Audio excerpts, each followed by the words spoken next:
Alhamdulillahirabbil alamin wassalatu wassalamu ala asyrafil anbiya wal mursalin nabiyina Muhammadin wa alihi wa sahbihi wa man tabi'ahum bi ihsanin ila yaumiddin wa ba'd.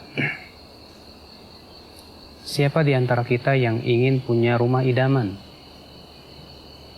Tentu rumah yang kita idam-idamkan.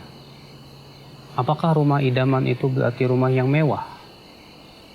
Atau rumah yang serba fasilitas ada? Atau yang seperti apa? Tentu rumah yang idaman adalah yang sesuai dengan yang diperintahkan oleh Allah dan Rasul-Nya.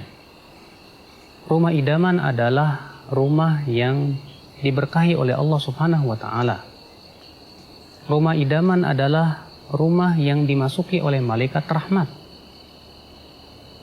Lalu bagaimana kita bisa menjadikan rumah kita rumah yang sakinah, rumah yang penuh dengan ketenangan, rumah yang penuh dengan keberkahan dari Allah dan rahmat Allah Subhanahu wa Ta'ala? Yang pertama yang harus kita perhatikan ya akhul Islam, jangan sampai rumah kita mengundang para jin dan mengusir malaikat rahmat.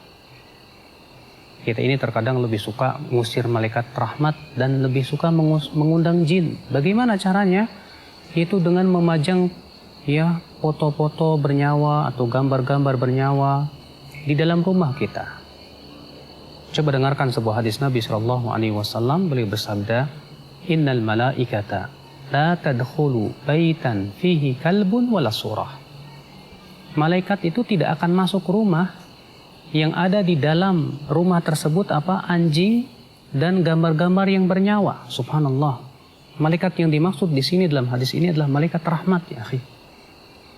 Bayangkan kalau malaikat itu tidak masuk ke rumah kita dan itu malaikat rahmat yang membawa rahmat dari Allah, berarti rumah kita kosong dari rahmat Allah Subhanahu wa Ta'ala.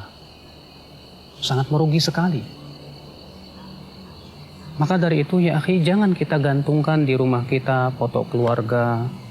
Jangan kita gantungkan di situ gambar-gambar bernyawa atau patung-patung. Imam Ahmad meriwayatkan dalam musnadnya, suatu malam Rasulullah SAW berjanji untuk bertemu dengan malaikat Jibril. Malam itu Rasulullah menunggu, ternyata tak kunjung datang malaikat Jibril.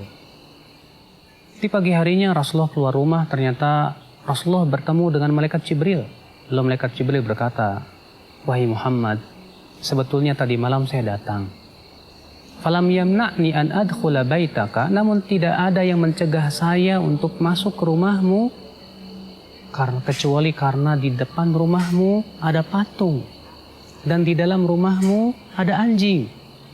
Famur ya bi ra'sil timsal falyuqta." Perintahkan patung itu untuk dicabut kepalanya. Dan perintahkan anjing itu untuk dikeluarkan dari rumahmu. Subhanallah, rupanya malaikat Jibril ya akhul Islam tidak berani masuk ke dalam rumah yang ternyata di depan pintu Rasulullah SAW ada patung, di dalamnya ada anjing. Subhanallah, ikhwatul Islam azanillah wa iyyakum. Merugi sekali kalau begitu, rumah yang tidak dimasuki oleh malaikat rahmat yang membawa rahmat Allah Subhanahu wa Ta'ala. Bayangkan kalau ternyata malaikat tidak masuk ke rumah kita, yang masuk adalah syaitan yang akan mengganggu diri kita. Setelah kita bersihkan ikhwatul Islam azanillah wa iyyakum, rumah kita dari foto-foto, dari anjing, karena itu semuanya akan mengusir malaikat rahmat. Maka yang kedua adalah coba perhatikan ruangan-ruangan rumah kita.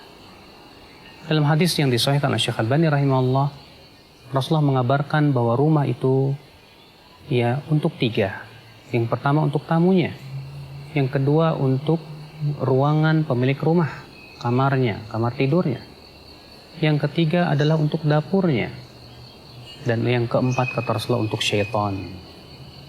Artinya kalau ada ruangan kamar kita tak terpakai di rumah itu berarti untuk syaitan kata Rasulullah. Masya Allah, terkadang kita punya rumah yang begitu banyak ruangan-ruangan, kamar-kamarnya ternyata tak terpakai itu semua. Sedangkan Rasulullah mengabarkan bahwa ruangan rumah kita yang tak terpakai itu ternyata dihuni oleh syaitan.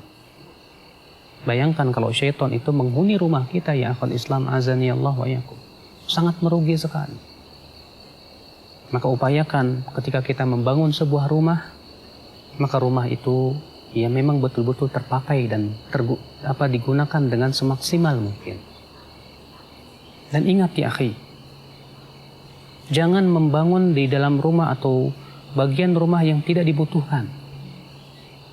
Dalam hadis yang disebutkan oleh Syekh Albani dalam Sahih Targhib wa Tarhib, bahwa Rasulullah SAW pernah melihat sebuah kubah yang dibangun di depan sebuah rumah sahabat. Lalu Rasulullah bertanya, itu rumah siapa? Itu rumah milik fulan wa fulan, wahai Rasulullah. Keesokan harinya Rasulullah bertemu dengan sahabat itu dan Rasulullah tidak mau menegur. Lalu kemudian orang itu dilaporkan bahwa Rasulullah SAW bertanya tentang kubah itu. Dan Rasulullah mengabarkan bahwasanya semua bangunan rumah wabal ala sahibihi, menjadi kecelakaan untuk pelakunya. Ya, maksudnya bangunan-bangunan yang tidak dibutuhkan.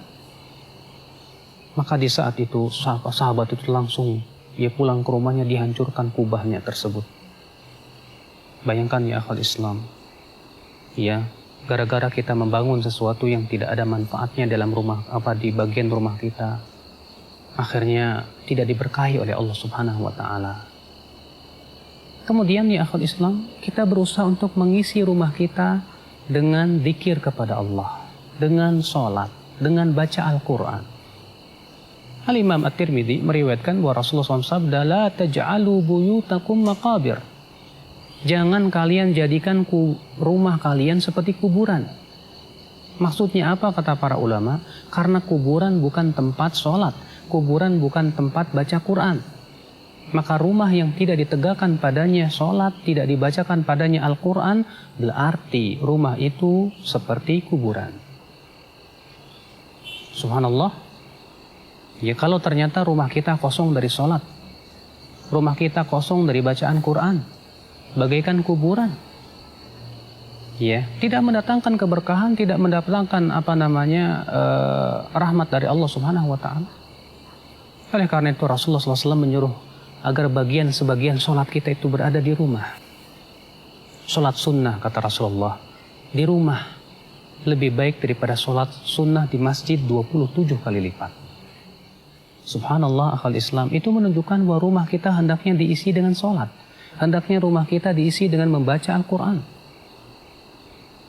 Bahkan dalam sebuah riwayat disebutkan bahwa rumah yang dipenuhi dengan membaca Al-Quran, dibacakan dan dilantunkan padanya Al-Quran, maka bagi penduduk langit itu bagaikan bintang-bintang bagi penduduk dunia.